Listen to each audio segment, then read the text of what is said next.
안녕하세요. 서울신문 문화부 이슬기 기자입니다. 2021 서울신문 신춘문예가 돌아왔습니다. 예!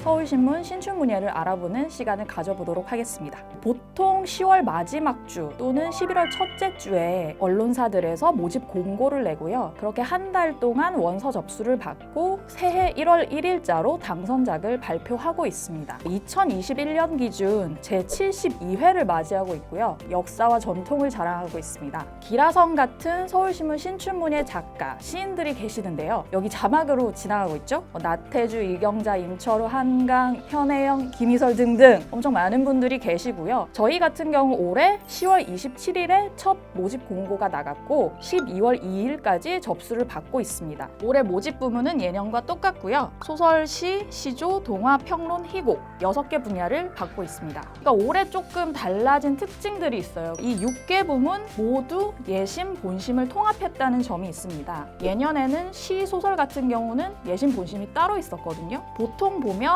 예심 같은 경우는 비교적 등단 연차가 젊은 문인들로 구성이 되고 본심 선생님들은 좀 더 나이가 많으시거나 등단 연차가 높은 분들이 본심 심사를 해주셨는데 이제는 선후배 문인들이 같이 모여서 머리를 맞대서 민주적인 방식으로 심사하는 것으로 바꿨습니다. 그리고 예년과 다른 것 또 한 가지는 코로나19 여파로 방문 접수보다는 우편 접수를 지향한다는 점을 말씀드리고 싶습니다. 물론 오시는 것을 저희가 막진 않지만 워낙 시국이 흉흉한지라 우편 접수를 해주시면 더욱 감사하겠습니다.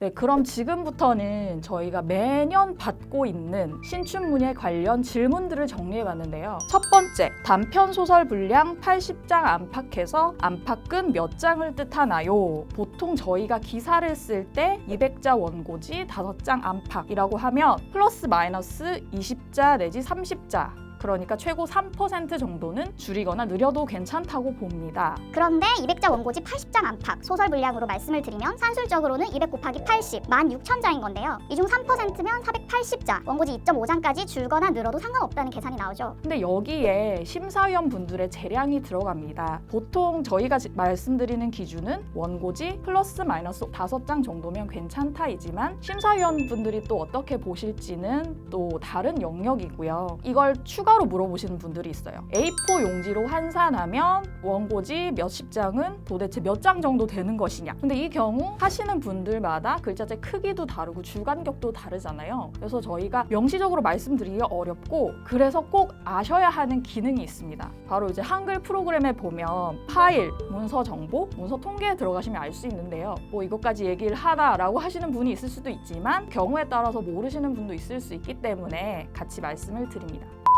두 번째 질문, A4 용지 말고 원고지도 가능한가요? 혹은 해외에서 살고 있는데 다른 규격의 용지도 되나요? 기본적으로 저희가 A4 용지를 선호하지만 다른 용지도 심사를 보기는 합니다. 실제로 원고지에 6필로 써서 주시는 분들도 굉장히 많고요. 단 다른 용지에 쓰시는 경우에도 저희가 말씀드리는 200자 원고지 몇 자 분량 이건 꼭 지켜야 된다고 말씀드리고 싶습니다.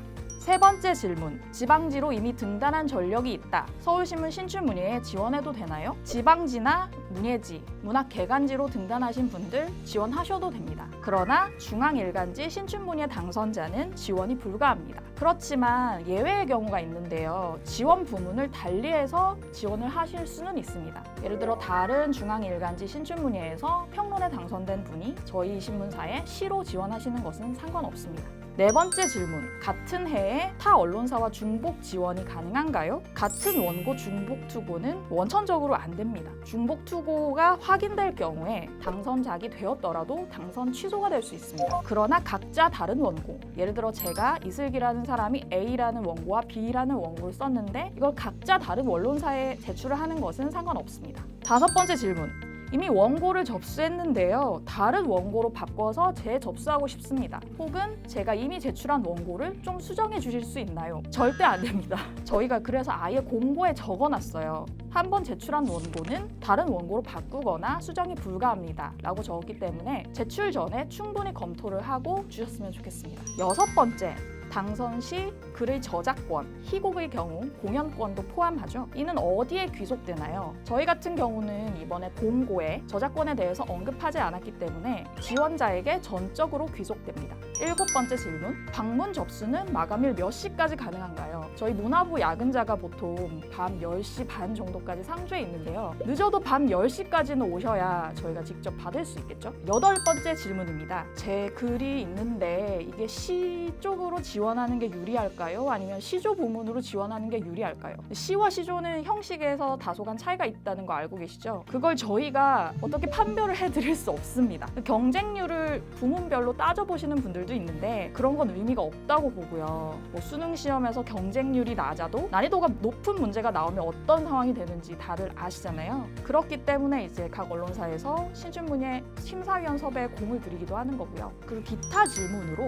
저희에게 출제 경향을 물어보시는 분들이 있어요. 서울신문은 어떤 시를 좋아하냐? 라고 물어보시는 분이 있는데 그건 심사위원들의 구성에 따라 그때그때 논의에 따라 다르기 때문에 저희들도 알지 못하고요. 두 번째로는 나이가 당선에 영향을 미치느냐? 저희가 공고를 했을 때 인적사항을 기재하라고는 말씀드리지만 거기에 이름과 주소, 연락처가 들어가지 나이는 들어가지 않습니다. 그래서 저희도 지원자의 나이를 알 수 없습니다. 표지를 만들어야 하나요? 라고 묻는 분도 계신데 없어도 되지만 작품 제목은 적어주셔야겠죠? 그리고 아까 말씀드린 인적사항이 들어간 별지는 원고 뒤에 따로 첨부해 주시면 됩니다.